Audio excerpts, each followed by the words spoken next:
Dr. Eduardo Mateus, conhece muito bem esta Gruta da Becasta? Sim. Chegámos em 79, com o apoio da espeleologia, do grupo de espeleologia aqui de Tomar, que conhecia estas grutas daqui do maciço calcário da Serra de Sicó e Alvaiado. Conhecia, eles vieram connosco e, claro, identificámos na altura, estávamos a começar o nosso laboratório no Museu Nacional de Arqueologia, nos Jerónimos. E, portanto, criou-se ali no Museu Nacional de Arqueologia um laboratório, uma equipe para estudar as grutas, não é? desta região. E, portanto, a Becasta foi escolhida, não é? Pelo seu interesse. O interesse era logo visível pela quantidade de material, de pedra lascada, enfim, desde o Neolítico ou mesmo para trás, não é? Portanto, o sítio foi ocupado durante muitos milhares de anos. Nós temos peças muito antigas, não é? E a ocupação vai até à Idade Média, não é? E até aos dias de hoje, claro, não é? Mas assim, com maior permanência, digamos, entre o Neolítico, qualquer coisa há 5.000, 6.000 anos, e o século XV, século XVI. Uhum. E nessa altura, em 79, como é que encontrou esta gruta? Ela era muito bonita. O salão era igual, portanto, como veem, o salão, sobretudo, era igual a este setor aqui mais deste lado do meu lado esquerdo, portanto, era um grande salão, não é? Mas, para se aceder a este salão, tinha que se descer por uma espécie de escadaria natural. Essa escadaria natural era um caos de grandes blocos de pedras que no fundo, era a ruína, não é? O desmoronar de um muro. E é curioso porque as pessoas da Becasta lembram-se, em termos ainda de uma lenda, não é? Da lenda das 7 paredes, não? Ou seja, portanto, ainda se recordam dos seus avós contarem a lenda das 7 paredes, que era de facto a ideia que a gruta teria sido tapada por um muro, e de facto é isso que nós vemos nesse desmoronar. De facto havia aqui um grande muro, e associam esse muro também às invasões francesas. Há muitas lendas muito interessantes sobre a gruta. E pronto, foi essa imagem que nós encontramos em 79. Portanto, por onde se entra, o solo era mais alto. A gruta, praticamente o solo desta dolina, não é? Desta depressão. Esta depressão por onde se entra, no fundo, é o abatimento da gruta. Uma espécie de chaminé, ou seja, parte do teto abateu já há muitos milhares de anos, formou uma espécie de cratera que está toda colmatada de pedras e de terra, não é? Nós descemos por essa cratera. Em 79, 80, portanto, ainda o nível estava bastante mais elevado. Portanto, houve aqui, como sabe, uma intervenção em 95 que fez uma terraplanagem, não é?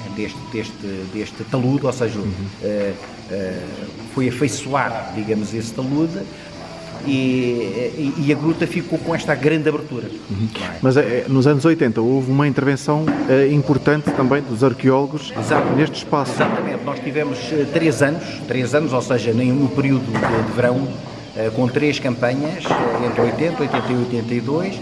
Na altura, estávamos a fazer um projeto arqueológico para toda a região de Tomar, no Censo Lato, não é? Com o apoio também da Câmara de Feira de Zeze, com o apoio da Câmara de Tomar. Foi na altura que começámos também a escavação, colegas nossos também, das grutas do Val do Nabão, a Gruta do Caldeirão, e outras grutas que estão neste momento a ser retomadas pela minha colega Ana Rosa Cruz, que é uma arqueóloga do Instituto Politécnico de Tomar, e que está neste momento a refazer também, a voltar a este património das grutas da região do Nabão.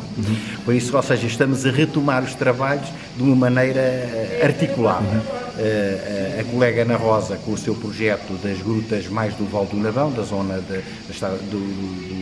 do Prado até ao Argual, essencialmente, não é?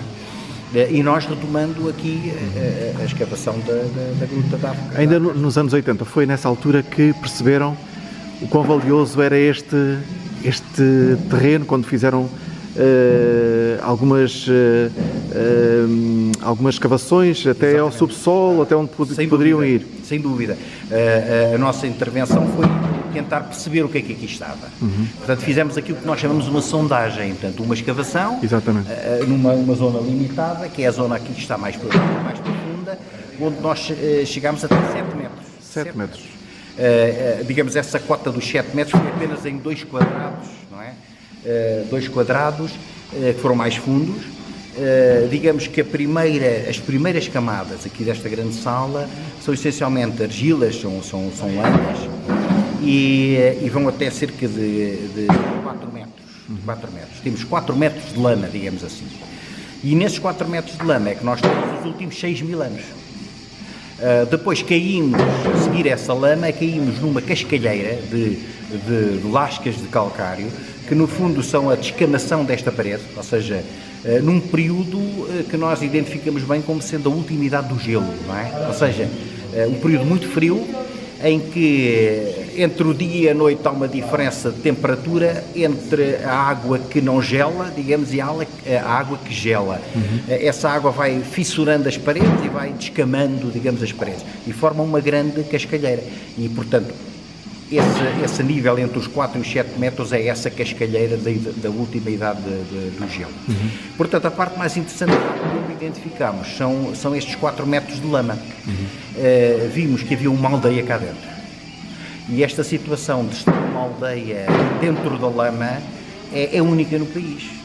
É única no país, quer dizer, é um autêntico, digamos, um portal para o passado, não é? É como se fosse uma máquina no tempo. Se nós imaginarmos como é que é voltar ao passado, como é que será uma máquina no tempo sem ser inventada num filme de ficção, será isto, ou seja,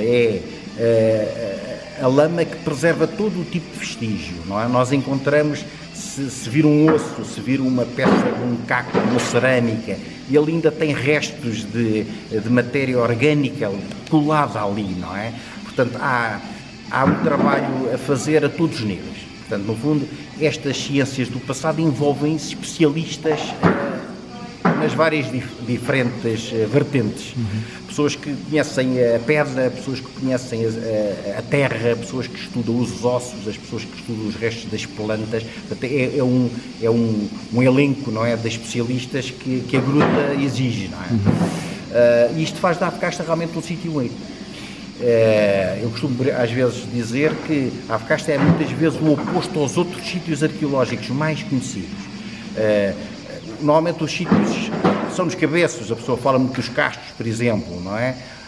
Muitas vezes os castros, os cabeços, o cimo dos montes estão sujeitos à erosão, ou seja, o tempo vai descamando, vai levando a terra, vai desmoronando as estruturas e a pessoa que fica é ali com as bases daquilo que foram os muros, mas praticamente nada tem.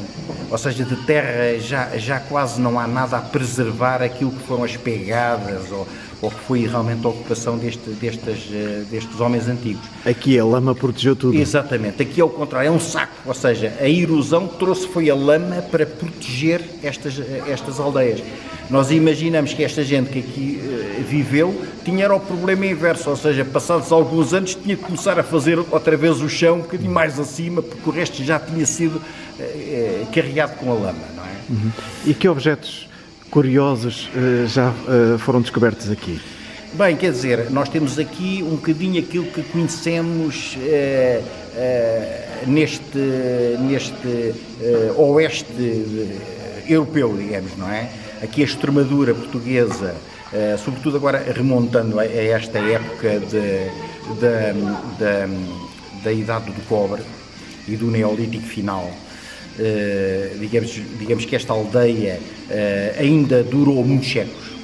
Teria começado sensivelmente há 5, 6 mil anos e vai até, portanto, no Neolítico.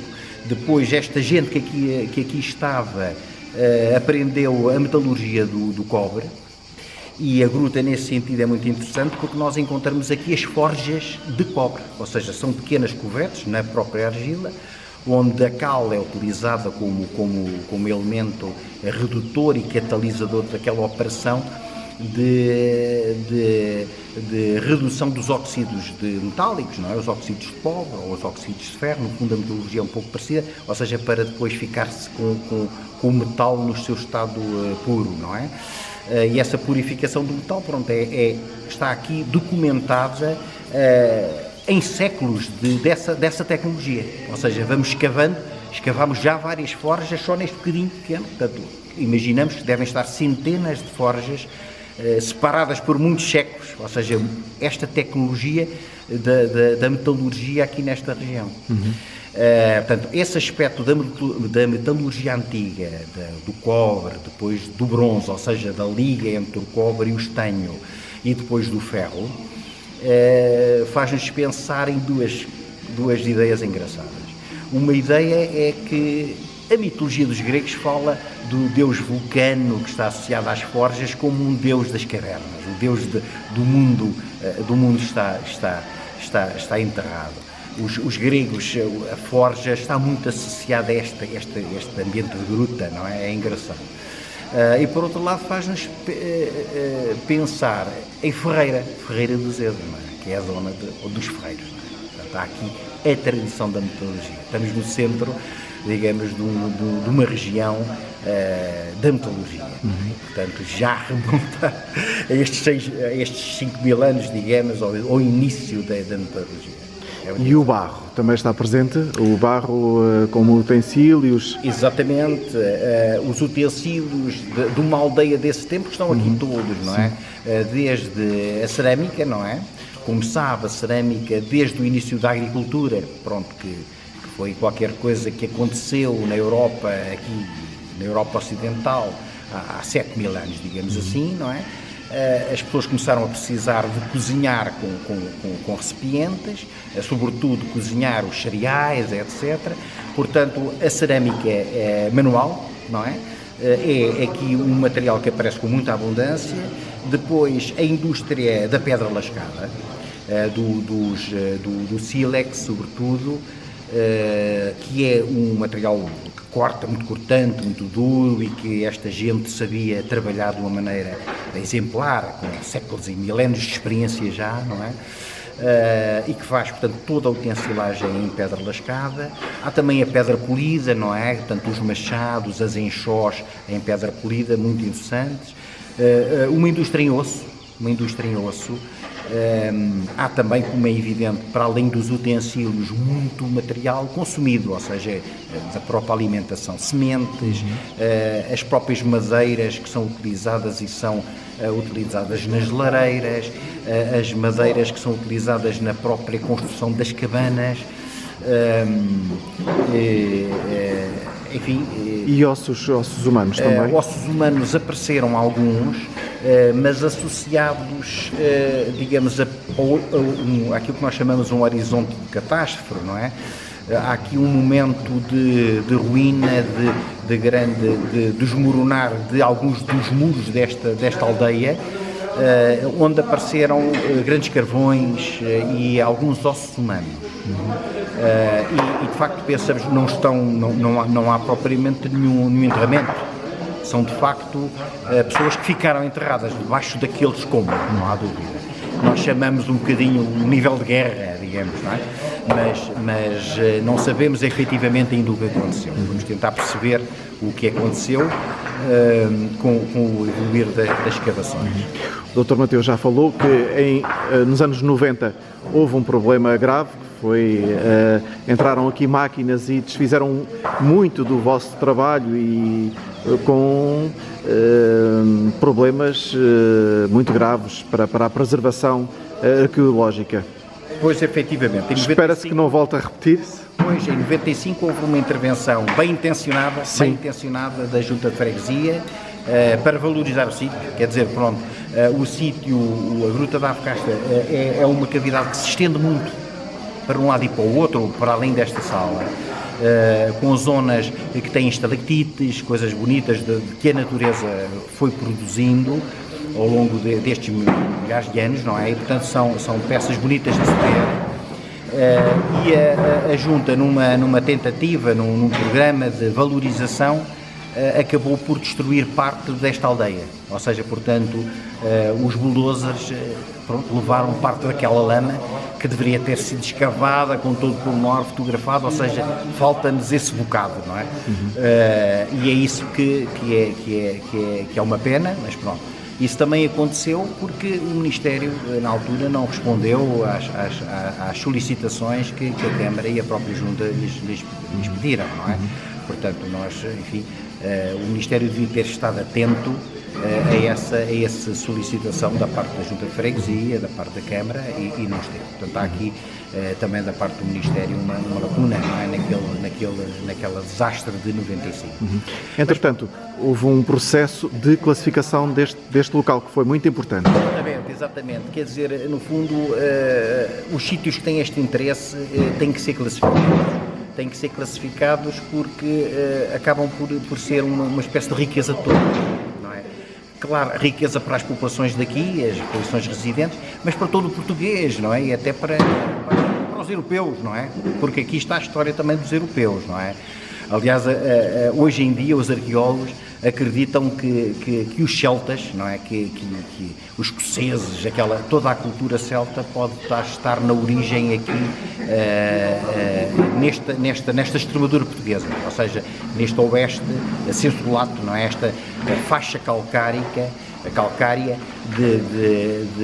destas comunidades que viveram aqui há 5.000 anos, 6.000 anos, que daqui expandiram-se para a Europa Atlântica. Portanto, quer dizer, é de facto uma riqueza que interessa também aos europeus, interessa aos portugueses, interessa aos habitantes de Ferreira. Portanto, a classificação era fundamental. Preservar e, sobretudo, poder, que é, digamos, o interesse coletivo, não é? De poder canalizar verbas, recursos para se fazer um museu. Já agora é importante dizer que antes da classificação, portanto estamos em 2001, quando este processo de classificação é iniciado, ele infelizmente vai demorar mais de 10 anos, portanto só em 2012, salvo erro, a classificação acaba por se consumar, digamos. Mas ainda em 2001 há a tentativa de fazer um protocolo entre a Câmara de Ferreira de Azeves e o nosso Instituto, o Instituto Português de Arqueologia, onde eu era arqueólogo, enfim, assessor, e precisamente para construir aqui um museu. Há um projeto, não é, de montagem aqui de uma estrutura que desse apoio, por um lado, à investigação, ou seja, a ideia é ter aqui uma espécie de museu vivo, um sítio onde as pessoas podem ver não só os arqueólogos a investigar, perceber, digamos, como é que é esta ciência do passado se vai desenvolvendo, quais são estas disciplinas, como é que se consegue dar este salto para 6.000 anos atrás, ensinar alunos, portanto, criar gente que possa aprender estas técnicas, porque a preservação excepcional deste sítio é precisamente um laboratório, não é? Coisa que os outros não têm essa possibilidade. Portanto, aqui temos a possibilidade de abrir e estudar e aprender como é que se estuda, como é que se lê na lama estes depósitos. E finalmente, ter as peças ao público, ter o material que aqui vai sendo exumado, digamos, não é? Para as pessoas verem, não é? E o sítio permite tudo, não é? Como veem, é uma sala lindíssima, é um sítio excepcional para se fazer música, para se fazer bons congressos, para se fazer boas aulas e para se ter aqui assim um portal, não é, para o ensino do passado. Então já está a remeter para os dias de hoje, que estamos há cerca de alguns dias atrás só a começar este trabalho, que vão estar aqui durante quanto tempo, Dr. Mateus? Infelizmente vai ser uma operação quase simbólica, vamos estar a pouco mais de 2 semanas. Chegamos dia 7, vamos partir dia 23. Pronto, não vamos poder estar mais, pronto, por uma questão de verbas disponíveis, não é? Mas temos naturalmente aqui o apoio da Câmara de Ferreira de Azeves e da Junta de Freguesia também. e um apoio excelente em termos de logística, etc. Temos já um subsídio também, sobretudo mais para o equipamento, não é? Porque parte do equipamento de escavação também foi vandalizado, a uma certa altura também se perdeu os baldes, esse material, e portanto estamos a repor esse acervo de equipamento para se agora, todos os anos, não é? Tentar ir cada vez mais tempo, não é? O ideal era vários meses ao ano. E vai haver algum campo de verão para estudantes de arqueologia? Sim, sem dúvida, essa é a ideia. Portanto, neste momento nós temos um grupo de alunos da Universidade de Letras, portanto, alunos de arqueologia precisamente, que estão a escavar connosco para aprender. Portanto, já é um primeiro grupo de alunos que se vai, pronto, familiarizando com estes materiais, com estas técnicas, e que vão voltar. Vão voltar com colegas para o ano, e a nossa ideia é atrair também estudantes de fora, quer dizer, estudantes como é hoje, enfim, é um bocadinho comum, não é, nestes sítios, que é no fundo aprender ajudando, aprender trabalhando, não é? Exatamente. Com os materiais, é a melhor maneira de se aprender, não é? Nos livros às vezes não se aprende tudo, como sabe. E nem sempre se encontram hipóteses de estudar realmente no sítio onde não há grutas disponíveis para aprender trabalhando. Exatamente. E continua esse sonho aberto Sim, olha, de montar um museu neste local? Sem dúvida, eu penso que nós estamos num momento feliz, porque, por um lado, aquele investimento todo inicial não se perdeu absolutamente nada, portanto, os acervos neste momento dos materiais todos estão no Centro de Cultura de Ferreira do Zezer. Portanto, já está tudo arrumadinho e tal, estamos a juntar todas as amostras que vão sendo estudadas. Isso, enfim, implica um estudo de gabinete muito que consome muito tempo, não é? Portanto, já lá está tudo, há realmente condições nesse centro cultural. Temos também aqui o apoio do Instituto Politécnico de Tomar, onde instalámos parte dos laboratórios que tínhamos no Instituto Português de Arqueologia, portanto a parte mais de trabalho sobre as terras, a análise das lamas, a análise das sementes, do pólen antigo, tudo isso já está instalado, instalámos há uns meses com o protocolo do IPT, ali no Centro Transdisciplinar das Arqueologias, que é dirigido pela doutora Ana Rosa Cruz. Portanto, quer dizer, não só esta infraestrutura no Centro de Cultura, a infraestrutura do Centro Transdisciplinar das Arqueologias, que estamos aqui, portanto, ao lado em Tomar, com a parte mais de laboratório, e agora com o terceiro elemento, que foi refizemos aquilo que foi a antiga Associação Avcasta, que foi uma associação que nós, enfim, desenvolvemos ainda com o antigo presidente Luís Pereira, aqui de Ferreira do Zezer, com as pessoas do Museu de História Natural de Lisboa, o Fernando Catarino, o Gil Pinto Carvalho, pessoas ligadas, portanto, à geologia e à ecologia, não é? E nós às arqueologias, e essa associação refizemos lá agora, não é? Como motor também para o desenvolvimento deste programa, com outro nome, que é a WePlay, não é? WePlay, e que reúne muitos especialistas, portanto, especialistas em todas as áreas do passado, portanto, geólogos, botânicos, arqueólogos, etnólogos, gente que, portanto, tecnicamente pode dar aqui um empurrão grande a estas vertentes. E é possível recorrer também a fundos comunitários para sem dúvida, sem dúvida. E, aliás, será a única